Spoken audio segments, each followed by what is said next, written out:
नमस्कार दोस्तों, मैं वैद्यदीप नारायण चौहान धर्म आयुर्वेदा क्लिनिक भोपाल से। आज हम मात्रा बस्ती के बारे में बताना चाहते हैं आप लोगों को।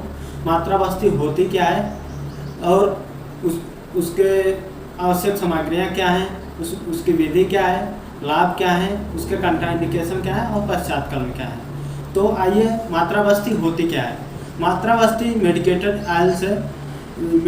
आयल के द्वारा कैथेटर और सिरिंज के द्वारा जो पुट किया जाता है, एनल रूट के थ्रू ऑयल को पुट किया जाता है, उसे मात्रा बस्ती कहते हैं। अब आइए, इसके आवश्यक सामग्रियाँ क्या हैं। आवश्यक सामग्रियाँ में जैसे तिल तेल ले सकते हैं, सहचरादि तेल ले सकते हैं, यह वैद्य के परामर्श अनुसार आप यूज कर सकते हैं।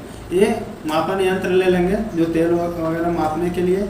एक चम्मच की आवश्यकता पड़ती है, एक कटोरी की, और ग्लिसरीन सिरिंज की आवश्यकता पड़ती है, और एक कैथेटर की आवश्यकता पड़ती है, और एक इस तरह का कलश का यूज मिलाने के लिए प्रयोग करते हैं। एक बड़ा पात्र ऐसा लेते हैं, और एक डिस्पोजेबल बेडशीट लेते हैं इस प्रकार की, वन टाइम यूज के लिए। कॉटन का आवश्यकता पड़ता है जो कानों में लगाने के लिए, और इन सब चीज़ों को छूने के लिए ग्लव्स की आवश्यकता पड़ती है, अंडर गारमेंट्स की आवश्यकता पड़ती है, और सेंधा नमक की आवश्यकता पड़ती है, और एक्स्ट्रा कॉटन भी रखे रहते हैं स्मेयर करने के लिए। तो आइए, ये तो हो गई इसकी आवश्यक सामग्रियाँ, और विधि के बारे में अब बताएंगे। विधि में सबसे पहले तेल को माप लेंगे, मापन यंत्र द्वारा माप कर इसमें कलश में शिफ्ट कर लेंगे, और बड़े पात्र में पानी को गर्म कर लेंगे, और इसमें तेल को रख देंगे, और इसमें 5 से 10 ग्राम सेंधा नमक को इसमें पुट कर देंगे तेल में।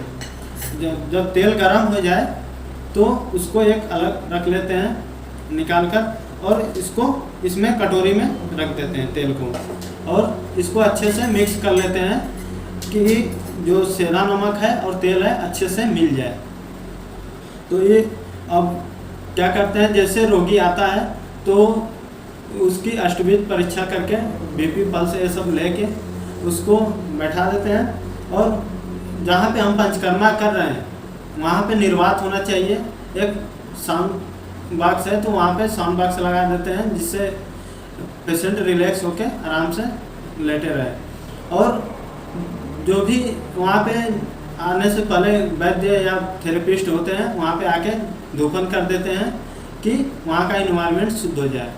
तो सबसे पहले क्या करते हैं, इस प्रकार की जो द्रोणी है उस पर इस डिस्पोजेबल बेडशीट को बिछा देते हैं, और पेशेंट को लिटा के और उसके कानों में कॉटन लगा देते हैं, और कानों में कॉटन लगा के जब अभ्यंग स्वेद हो जाता है तो उसको क्या करते हैं, पेशेंट को करवट लिटा देते हैं, और इस ऐसे जो पहले तेल गरम किए थे उसको ग्लिसरीन सिरिंज में भर लेते हैं, और ये देख लेते हैं कि तेल ज़्यादा गर्म ना हो ना ज़्यादा ठंडा हो, गुनगुना पुट करते हैं।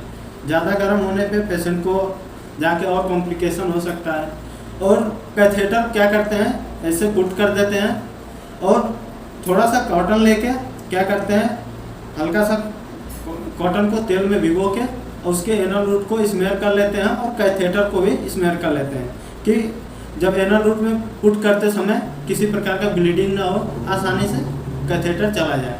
और पुट करते समय ध्यान रखते हैं कि इसमें किसी प्रकार की एयर ना हो तेल की, और तेल को अच्छे से निकाल लेते हैं, और किसी प्रकार की थोड़ी भी एयर ना जानी चाहिए पेशेंट के अंदर।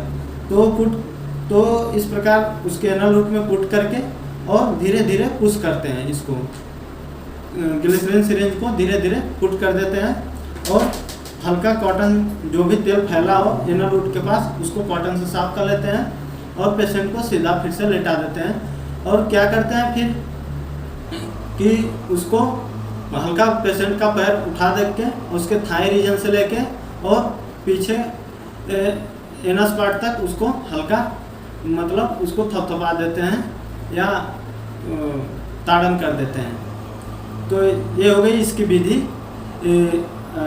बस्ती मात्रा बस्ती की।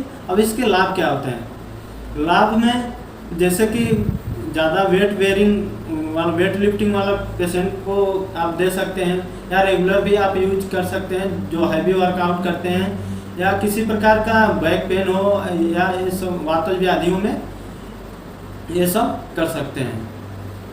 तो ये हो गया इसके लाभ। और इसकी सावधानियाँ क्या है? सावधानियाँ में सबसे पहले ध्यान देते हैं कि इसमें तेल ज़्यादा गर्म ना हो न ज़्यादा ठंडा हो। और देख लेते हैं कि उस पहले ही रोगी से पूछ लेते हैं कि उसको पाइल्स की शिकायत नहीं ना है या नवज्वर तो नहीं हो रहा है। इन सब पेशेंटों को मात्रावस्थी नहीं देते हैं। तो आइए इसके पश्चात कर्म क्या होता है। पश्चात कर्म में क्या करते हैं, पेशेंट को रेस्ट करने के बाद 5-10 मिनट बाद उसके कानों में कॉटन लगा देते हैं और हल्का गर्म कपड़ा पहन के जाने के लिए बोलते हैं। और हल्का लघु भोजन जो भी है उसको खाने के लिए बोलते हैं, जो सुपाच्य भोजन खाने का बोलते हैं। और उसको जब बोलते हैं कि जब पंचकर्मा सेंटर से जाए तो ज़्यादा एसी कार वगैरह में ना घूमे, इधर उधर घूमे ना, और रूम पे रेस्ट करें, बेड रेस्ट करें। तो इस प्रकार यह मात्रावस्थी का प्रोसेस समाप्त होता है। धन्यवाद दोस्तों।